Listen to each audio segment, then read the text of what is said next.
두 개 정도 더 받아보려고 하는데요. 이번에는 주거 부분부터 받아보도록 하겠습니다.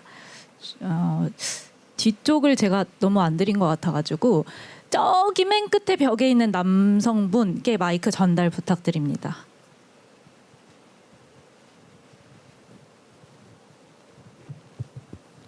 네, 안녕하세요. 저는 경기도 부천에서 온 전준용이라고 하고요.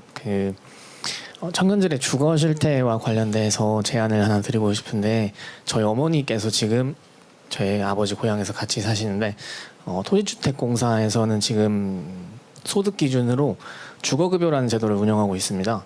그 주거급여 제도를 지급할지 현장에서 조사하는 분들이 굉장히 많이 계신데요. 저희 어머니도 그 직업으로 일을 하시면서 굉장히 많은 주거 하시는 곳을 실제로 방문하고 계세요. 그런데 주거감독관이라는 제도가 만약에 어떤 행정상의 물리적인 이유로 실제로 도입이 어렵다면은 그분들 그런 인력들을 활용해서 같이 도입을 한다면은 아마 그런 물리적인 어려움이나 당장 시행하기 까다로운 조건들을 완화할 수 있지 않을까라고 생각해서 제안을 드리려고 말씀드렸습니다. 감사합니다.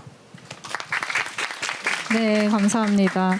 주거 관련해서 김지선 님께서 또 복지센터 상담원 하고 계셔가지고 사회복지사로 혹시 답변 주실 수 있으실까요?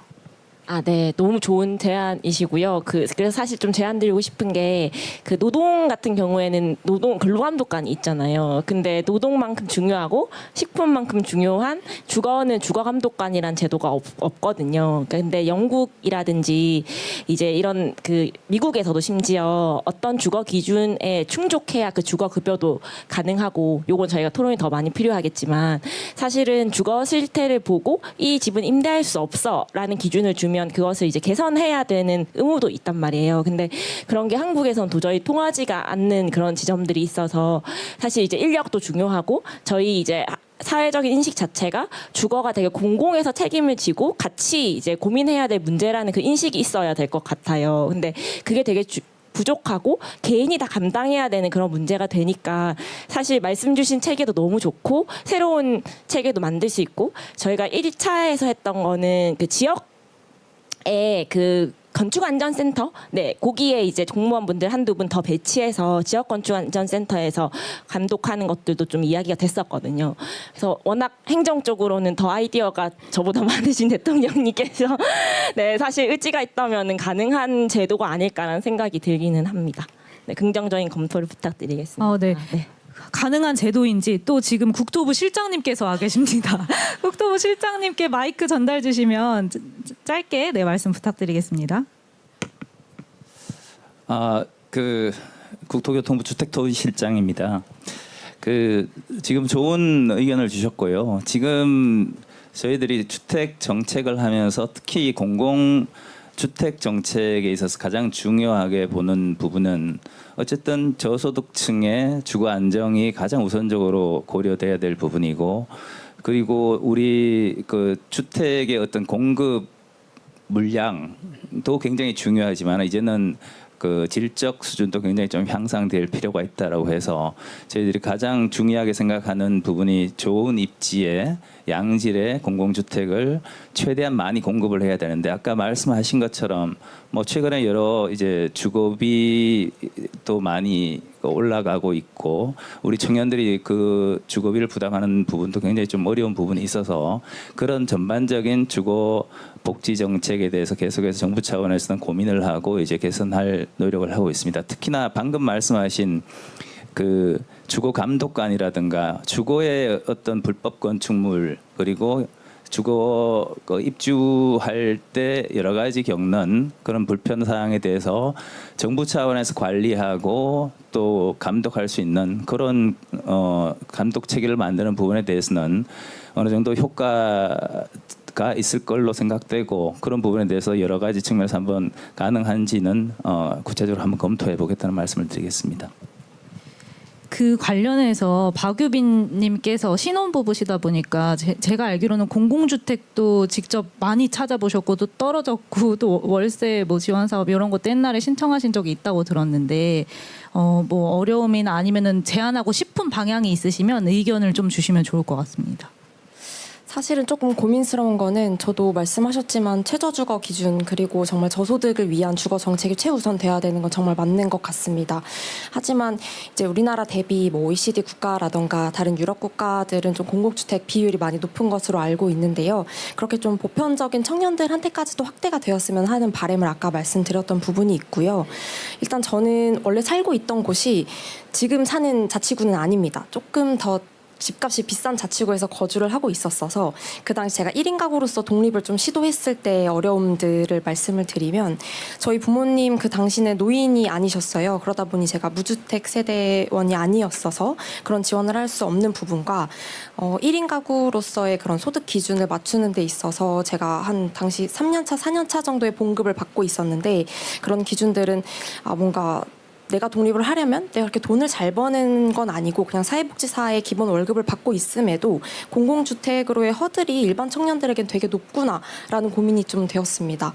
그래서 저는 이번에 어쨌든 SH에 운 좋게 좀 들어가게 되었지만 이후에 또 아이를 낳게 되면은 살 수 있는 연도를 더 늘려주시는 등 또 좋은 정책들 마련을 해주고 계셔서 그리고 보다 더 보편적인 주거 정책으로도 확대를 해주고 계셔서 그냥 지속적인 저출생 관점으로 봤을 때 주거에 조금 더 힘써주셨으면 좋겠다. 라는 말씀드립니다. 자, 제가 이것도 여러분들 의견 하나 좀 물어보고 싶은데, 제가 통계 여론조사 통계를 보니까 이 청년들이 임대주택에 살아도 괜찮아라고 생각하는 비중이 좀 늘었다고 하더라고요. 조금, 아주 조금. 이전에는 이런 게 많았던 것 같아요. 내가 확률은 낮아도 반드시 내가 당첨돼서 내가 집을 마련해야 되겠다. 비싸더라도. 이 생각을 전에는 많이 했던 것 같은데 그래서 임대주택 짓는다 그러면 전부 저항을 했거든요. 제가 성남시장을 할 때부터 저는 공공주택의 품질을 높이고 공공주택의 비중을 늘려야 된다. 그리고 공동주택도 면적도 또 주택의 질도 위치도 좀 사실 위치를 제일 역사 근처에다 제일 좋은 데다 잡아야 되잖아요. 그죠? 요 주택실장도 토지주택실장도 오셨지만 앞으로는 방향을 그렇게 바꿀 건데 그 이전에는 임대주택을 하면 꼭 저 산 구석대기 제일 싼 지역, 제일 험한 데다가 몰아지어가지고 그걸 혐오지역 비슷하게 만들어 놓고 역사 근처 이런 데는 임대가 아니라 전부 다 분양을 했죠. 그러니까 뭐 집값 폭등하고 그랬는데 사람들이 이제 거기를 다 당첨이 되면 이제 돈을 버는 거잖아요, 그죠? 근데 확률은 낮아도 분양을 늘리자. 그러나 이제는 좀 그렇게 하지 말고 임대를 좀 충분히 공급해서 거기 살다가 돈을 벌든지 여유가 생기면 민간 주택을 내가 매입해서 나갈 수 있게 해도 되겠다. 이 둘 중에 오늘 제가 선택 많이 하는데 제가 잘 몰라서 그래요. 나이 45세 넘으신 분들은 손들지 말고 45세 미만만 의견 한번 물어볼게요. 임대를 좀 늘리자. 차라리 내가 내 능력으로 집 살 때까지 좀 살 수 있는 공공 임대 주택을 그것도 장기간 살 수 있는 좀 품질 좋은 이런 거 좀 늘리자. 공공 부문에서 분양하지 말고 여기에 찬성하시는 분 압도적으로 많아졌네. 그게 뭔 소리냐. 최대한 공공 부문에서 택지 개발하면 분양을 해야지. 내가 분양받아야 되겠다. 분양하자. 이상한데. 이게 전에는 안 그랬거든요. 전에는 다 분양하자. 내가 확률은 낮아도 반드시 내가 집을 분양받아야 되기 때문에 무슨 임대냐. 좋은 자리는 무조건 분양이다. 이랬는데 진짜 많이 바뀌었죠. 집값이 너무 비싸져서 그런 건가요? 그럴 수도 있죠. 토지주택실장님 참고하십시오. 하나만 아주 디테일한 건데 그러면 사실 공사를 평가하는 기준이 공공임대주택을 많이 공급해서 적자가 날 수 있잖아요. LH나 SH는 그러니까 사실상 분양을 하지 않으면 어쨌든 한국의 그 토지 그러니까 그 주택 시장의 원리라는 게 그 집값이 올라서 그걸 다시 팔아서 이제 계속 하니까 근데 제가 알기로는 이제 공사의 그 평가 지표들이 너무 수익 에 중심이 돼 있어서 사실 LH나 SH가 실효적으로 뭔가를 하려고 해도 좀 어렵다 이런 이야기를 좀 많이 들었던 것 같아서 혹시 이 부분에 대해서 그렇죠. 이제 네. 그게 자유주의적 사고에 의하면 공기업이 무슨 빚이 그렇게 많냐, 부채 비율 250% 넘었다, 이 큰일 났다, 나라 망한다, 이런 시각이 있을 수 있고요. 또 한편으로 보면 그 부채라고 하는 게 자산이 있잖아요. 내가 예를 들면 집을 짓기 위해서 돈을 1억을 빌렸다. 근데 그게 시가로 한 2억 한다. 근데 그걸 이제 보증금을 1억 받고 임대할 수도 있잖아요. 그죠? 그럼 본전이잖아요. 그죠? 그런데도 이제 빚으로 1억이 빚으로 평가되잖아요. 1억의 채권이 있음에도 불구하고 또 자산도 있잖아요, 이미. 그래서 이걸 합리적으로 생각하면 자산이 있는 부채는 걱정할 필요가 없는 거죠. 안전한 거죠. 그런데 이거를 이제 구분을 하지 않아요. 그러면 이제 언론이나 이런 데서 빚이 많이 늘었다. 이재명 정부 저 분양 안 하고 임대하더니 빚이 얼마가 늘었다. 이렇게 공격을 할 거거든요. 사실 그런 공격을 받기 싫어가지고 다 분양해버리는 겁니다. 그래서 사실 이런 것도 다 제가 정치는 결국 국민이 한다라는 얘기를 자주 하는 이유가 이런 점들을 견딜 수 있어야 돼요. 저는 다음 이거를 분양해가지고 개인 사유물로 만들어서 그걸 투기의 대상으로 만들 거냐, 아니면 능력되는 사람들이 집을 살 수 있을 때까지 특히 젊은 세대들이 좀 역세권에 한 뭐 15평, 좀 맨날 6평짜리 살아서 서럽다는데 미혼일 때는 한 15평, 결혼해서 아이 나오면 한 20평, 아이 둘 나오면 25평, 30평, 셋 나오면 40평, 이런 거 임대 주면 얼마나 좋아요? 그것도 역세권에 가까운 데다가 임대를 주자. 장기간 살 수 있게 해주자. 실제 성공한 사례도 많아요. 근데 이렇게 정책을 바꾸려고 하니까 시장주의자들 입장에서는 분양해야지 뭔 소리냐고. 그리고 거기에 또 동지한 사람도 많은데 오늘을 보니까 의외로 적어서 다행입니다. 정책 전환이 가능할 것 같은데요.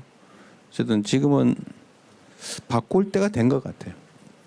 그리고 지금 얘기 나온 게 하나 더, 전에 우리 정책실장님 오셨나요? 저기 계시니. 전에 우리 왜 부동산 조사 본부 이런 거 만들어도 안 됐잖아요. 부처의 의견이 엇갈려가지고. 오늘 보니까 새로운 수요가 또 있네요. 예. 부동산 조사 요원. 감독관, 예. 네.